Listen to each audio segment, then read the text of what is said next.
নমস্কার। আজ 10ই জানুয়ারি স্বামী বিবেকানন্দের পূণ্য জন্মতিথি। আর সেই উপলক্ষে আমরা আজ সারা দিন স্বামীজির কথা স্মরণ মনন করব, নিজেদেরকে আরও সমৃদ্ধ করে তুলব এবং সেই প্রয়াসে প্রাণারাম চ্যানেলের মাধ্যমে আজ এখন আমরা সমবেত হয়েছি স্বামী বিবেকানন্দের দৃষ্টিতে নারী জাগরণ ও শ্রী শ্রী মা সারদা দেবী এই বিষয়ে অনুধ্যান করবার জন্য। শ্রীরামকৃষ্ণ সম্বন্ধে স্বামী বিবেকানন্দ বলেছেন, he was the saviour of women. তিনি নারীদের পরিত্রাতা। একথা সত্য যে যেভাবে শ্রীরামকৃষ্ণ নারীকে সম্মান প্রদর্শন করেছেন, নারীর পূজা করেছেন, নারী জাতিকে শ্রদ্ধা করেছেন, জগতের ইতিহাসে তা কিন্তু সত্যই বিরল। মনু সংহিতায় আমরা উল্লেখ পেয়েছিলাম, যত্র নারয়ন্তু পূজ্যন্তে রমন্তে তত্র দেবতাঃ, যত্রৈতাস্তু ন পূজ্যন্তে সর্বাস্তুত্রা ফলা ক্রিয়া। যার অর্থ, নারীরা যেখানে পুজো পান সেখানেই ঈশ্বর বিরাজমান। অর্থাৎ নারীদের অসম্মান হলে সব পুজোই বৃথা।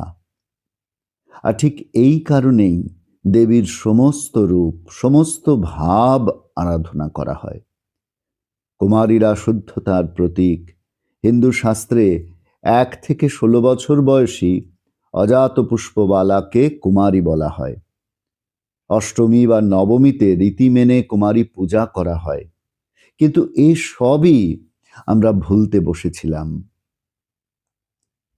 অবতার বরিষ্ঠায় শ্রীরামকৃষ্ণ নারী মাত্রকেই জগজ্জননীর প্রতিভু হিসেবে দেখেছেন। তার আরাধ্য দেবতাই ছিলেন ভগবতী শক্তির মাতৃরূপা মা ভবতারিণী। গুরুরূপেও শ্রীরামকৃষ্ণ বরণ করেছিলেন একজন নারীকে। বৈষ্ণব ও তান্ত্রিক সাধনায় তিনি সিদ্ধ হয়েছিলেন গুরু ব্রাহ্মণীর তত্ত্বাবধানে থেকে। আমরা আশ্চর্যান্বিত হই ভেবে যে ভগবান বুদ্ধ, শ্রী চৈতন্য মহাপ্রভু যেখানে আপন স্ত্রীকে ত্যাগ করেছিলেন, সেখানে শ্রীরামকৃষ্ণ তার সহধর্মিণী শ্রী শ্রী মা সারদা দেবীকে সাগ্রহে বরণ করে নিলেন। শুধু সহধর্মিণী হিসেবেই নয়, সাধন পথের সহায়িকা রূপে, অধ্যাত্ম পথের শক্তি রূপে তিনি বরণ করে নিলেন শ্রীমা সারদা দেবীকে।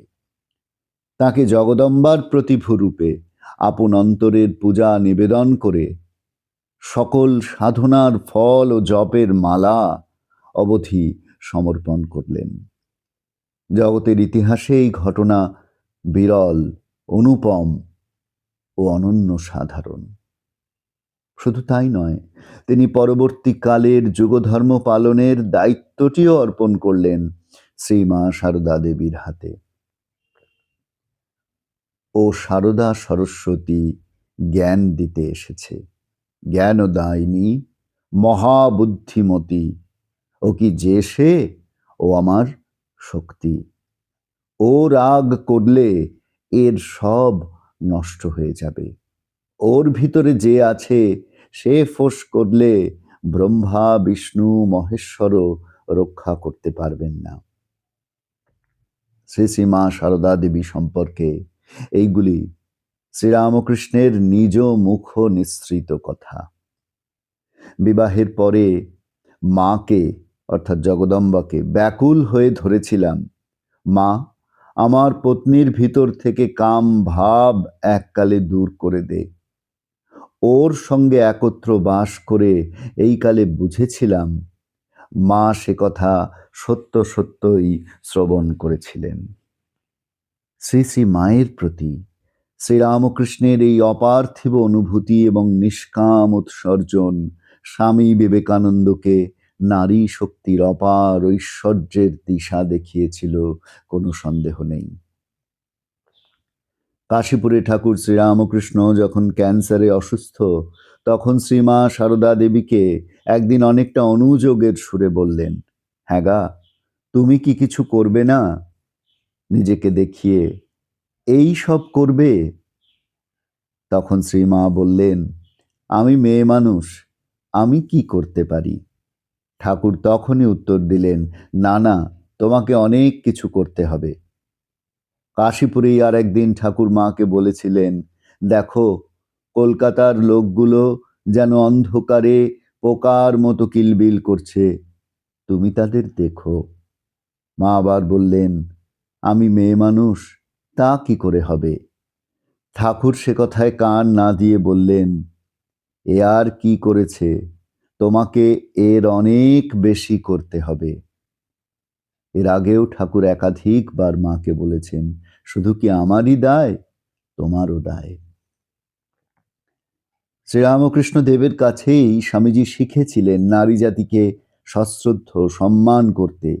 তিনি বিশ্বাস করতেন একটি নারীর, একটি জাতির সর্বাঙ্গীন কল্যাণের জন্য পুরুষের সঙ্গে নারীরও সার্বিক উন্নতি প্রয়োজন। তিনি বলেছিলেন, জগতের কল্যাণ স্ত্রী জাতির অভ্যুদয় না হলে কখনো সম্ভব নয়। তাই স্বামী বিবেকানন্দ যখনই মানুষের উন্নতির কথা ভেবেছেন, তখনই তাঁর মাথায় এসেছে নারীর উন্নতির কথা। তিনি বলছেন, আমাদের হস্তক্ষেপের অধিকার কেবল শিক্ষা প্রদানের মধ্যেই সীমাবদ্ধ। নারীদের এমন একটি অবস্থানে স্থাপন করতে হবে যাতে তারা তাদের নিজস্ব সমস্যাগুলি তাদের নিজস্ব উপায়ে সমাধান করতে পারে। কেউ তাদের জন্য এটি করতে পারে না বা করা উচিত নয়।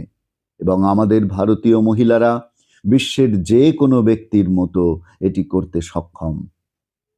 ভারতের মহিলাদের বিশেষত্বে আস্থা রেখে স্বামীজি বলছেন, একটি জাতির অগ্রগতির সর্বোত্তম থার্মোমিটার হলো তার নারীদের প্রতি আচরণ। প্রাচীন গ্রিসে পুরুষ ও নারীর অবস্থার মধ্যে একেবারেই কোনো পার্থক্য ছিল না, নিখুঁত সমতার ধারণা বিদ্যমান ছিল। বিবাহিত না হওয়া পর্যন্ত কোনো হিন্দু পুরোহিত হতে পারে না ধারণাটি ছিল যে একজন অবিবাহিত পুরুষ কেবল অর্ধেক পুরুষ এবং অসম্পূর্ণ। নিখুঁত নারীত্বের ধারণা হলো নিখুঁত স্বাধীনতা। একজন আধুনিক হিন্দু মহিলার জীবনের কেন্দ্রীয় ধারণা হলো তার সতীত্ব। স্ত্রী একটি বৃত্তের কেন্দ্র, যার স্থিরতা তার সতীত্বের উপর নির্ভর করে। এই ধারণার চরমতাই হিন্দু বিধবাদের দগ্ধ হওয়ার কারণ হয়েছিল।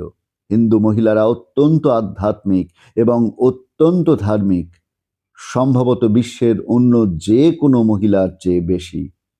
আমরা যদি এই সুন্দর বৈশিষ্ট্যগুলি সংরক্ষণ করতে পারি এবং একই সাথে আমাদের মহিলাদের বুদ্ধি বিকাশ করতে পারি, তবে ভবিষ্যতের হিন্দু মহিলা হবেন বিশ্বের আদর্শ মহিলা। এত আস্থা ভারতের মহিলাদের প্রতি স্বামী বিবেকানন্দ পোষণ করেছেন। প্রিয় ভগিনীর শোচনীয় মৃত্যু সংবাদে তার মন গভীরভাবে আহত হয়েছিল। তিনি নিজেই লিখেছেন পরবর্তীকালে, of the ages of tyranny, mental, moral and physical, that has reduced the image of God to a beast of burden and the emblem of divine mother to a slave to bear children and life itself to a curse. শত শত যুগ ব্যাপী মানসিক, নৈতিক ও দৈহিক অত্যাচারের কথা, যাহাতে ভগবানের প্রতিমা স্বরূপ মানুষকে ভারবাহী গর্ধবে এবং ভগবতীর প্রতিমা রূপ নারীকে সন্তান ধারণ করিবার দাসী স্বরূপা করিয়া ফেলিয়াছে এবং জীবন বিষময় করিয়া তুলিয়াছে। 1893 সালের 28 ডিসেম্বর তার শিষ্য হরিপদ মিত্রকে লিখছেন, আমরা স্ত্রীলোককে নীচ, অধম, মহা, হেয়, অপবিত্র বলি, তার ফল আমরা পশু, দাস, উদ্যমহীন, দরিদ্র। মেয়েদের উন্নতি করিতে পারো, তবে আশা আছে, নতুবা পশু জন্ম ঘুচিবে না। তিনি আরো লিখেছিলেন, মেয়েদের পূজা করেই সব জাত বড় হয়েছে। যে দেশে যে জাতে মেয়েদের পূজা নেই, সে দেশ সে জাত কখনো বড় হতে পারেনি, কস্মিন কালে পারবে না। অন্যত্র স্বামীজি বলছেন, women will work out their own destinies much better too than men can ever do for them. All the mischief to women has come because men undertook to shape the destiny of women. নারীদের শিক্ষার সঙ্গে সঙ্গে স্বাধীনতার উপরেও স্বামী বিবেকানন্দ অত্যন্ত গুরুত্ব দিচ্ছেন। নারী শক্তির উপরে তার পূর্ণ আস্থা। তিনি বলতেন, 500 পুরুষের সাহায্যে ভারতবর্ষ জয় করতে যদি 50 বছর লাগে, 500 নারীর দ্বারা মাত্র কয়েক সপ্তাহেই তা সম্ভব। স্বামী বিবেকানন্দের দৃঢ় বিশ্বাস ছিল নারী শক্তির উপর। এমনকি সমাজের কল্যাণের জন্য পুরুষ অপেক্ষাও নারীর ভূমিকা অনেক বেশি বলেই তিনি মনে করতেন। তখনকার মেয়েদের আধ্যাত্মিক শক্তির অভাব এবং তা অর্জন করার সুযোগের অভাব প্রত্যক্ষ করেছিলেন স্বামীজি। তিনি বলছেন, তোমরা মেয়েদের নিন্দাই করো, কিন্তু তাহাদের উন্নতির জন্য কি করিয়াছ বলো দেখি। স্মৃতি ফ্রীতি লিখিয়া নিয়ম নীতিতে বদ্ধ করিয়া এদেশের পুরুষেরা মেয়েদের একেবারে পুত্র উৎপাদনের যন্ত্র মাত্র করিয়া তুলিয়াছে। কোন শাস্ত্রে এমন কথা আছে যে মেয়েরা জ্ঞান ভক্তির অধিকারিণী হইবে না? এই সব অভাব অপূর্ণতা দূর করে মেয়েরা আবার সমাজে উচ্চ স্থানে প্রতিষ্ঠিতা হবেন, এই ছিল স্বামীজির ঐকান্তিক ইচ্ছা। শ্রী শ্রী মা সারদা দেবী যে আধ্যাত্মিক শক্তির বিশাল আকর স্বরূপ, জ্যান্ত দুর্গা, এ কথা শ্রীরামকৃষ্ণের পরে স্বামীজি প্রথম উপলব্ধি করেছিলেন এবং স্বীয় গুরু ভ্রাতাদের দ্ব্যর্থহীন ভাষায় সেটি জানিয়েছিলেন। স্বামী বিবেকানন্দের নারী শক্তির প্রতি অগাধ শ্রদ্ধার কেন্দ্রবিন্দুতে ছিলেন শ্রী শ্রী মা সারদা দেবী। স্বামী শিবানন্দকে চিঠিতে স্বামী বিবেকানন্দ লিখছেন, মা ঠাকরুন কি বস্তু বুঝতে পারোনি, এখনো কেহই পারো না, ক্রমে পারবে। ভায়া, শক্তি বিনা জগতের উদ্ধার হবে না। আমাদের দেশ সকলের অধম কেন, শক্তিহীনা কেন? শক্তির অবমাননা সেখানে বলে মা ঠাকুরানী ভারতে পুনরায় সেই মহাশক্তি জাগাতে এসেছেন। তাকে অবলম্বন করে আবার সব গার্গী মৈত্রেয়ী জগতে জন্মাবে। সেই জন্য আগে মায়ের মঠ তৈরি করতে হবে, মা আর মায়ের মেয়েরা, তারপর বাবা আর বাপের ছেলেরা। এই কথা বুঝতে পারো কি? তোমরা এখনো কেউ মাকে বোঝনি। মায়ের কৃপা আমার উপর বাপের কৃপার চেয়ে লক্ষ গুণ বড়। শ্রীমা সারদা রামকৃষ্ণ মঠ মিশনের সংঘ জননী।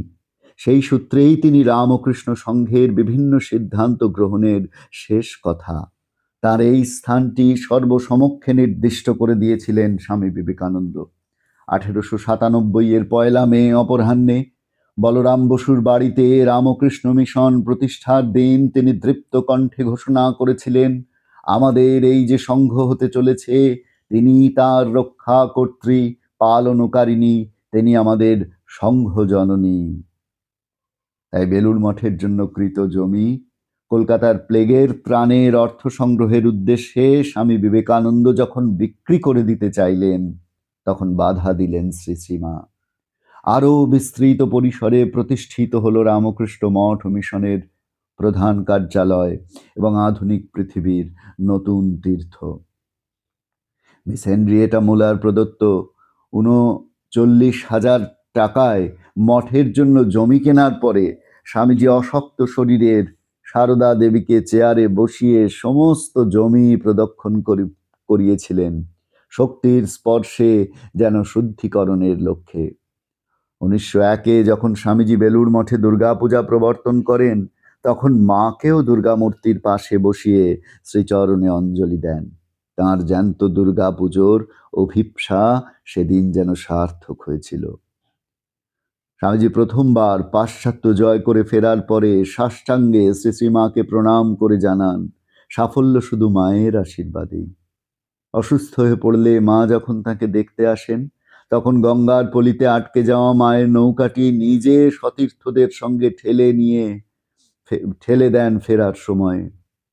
মৃত্যুর আগে একদিন শ্রীমাকে প্রণাম করে স্বামীজি বিনীতভাবে নিবেদন করলেন তার শেষ ও শাশ্বত উচ্চারণ, মা, এইটুকু জানি, তোমার আশীর্বাদে আমার মতো তোমার অনেক নরেনের উদ্ভব হবে, শত শত বিবেকানন্দ উদ্ভূত হবে, কিন্তু সেই সঙ্গে আরো জানি তোমার মতো মা জগতে এই একটি, আর দ্বিতীয় নেই। বিদেশের মাটিতে স্বামীজি সন্ধান পেলেন এমন একজন নারীর, যিনি জন্মসূত্রে বিদেশিনী হয়েও ভারতবর্ষকে নিজের মাতৃভূমি জ্ঞানে ভালোবেসে তার উন্নয়নের জন্য তার নিজের জীবন উৎসর্গ করতেও প্রস্তুত ছিলেন।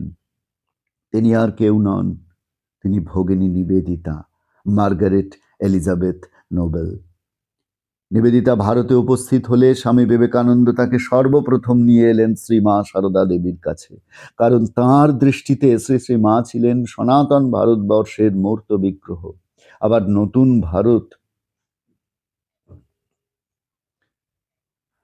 নতুন ভারত জেগে উঠবে শ্রী শ্রী মায়ের শক্তি ও আদর্শেই।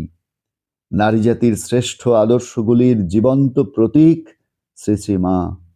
মা যখন নিবেদিতাকে এবং তার সঙ্গিনীদের আদরে আপ্যায়নে গ্রহণ করলেন, তখন স্বামীজি যেমন আশ্চর্যান্বিত হলেন, তেমন সেদিনই সনাতন ভারতবর্ষ যেন নিবেদিতাকে গ্রহণ করল।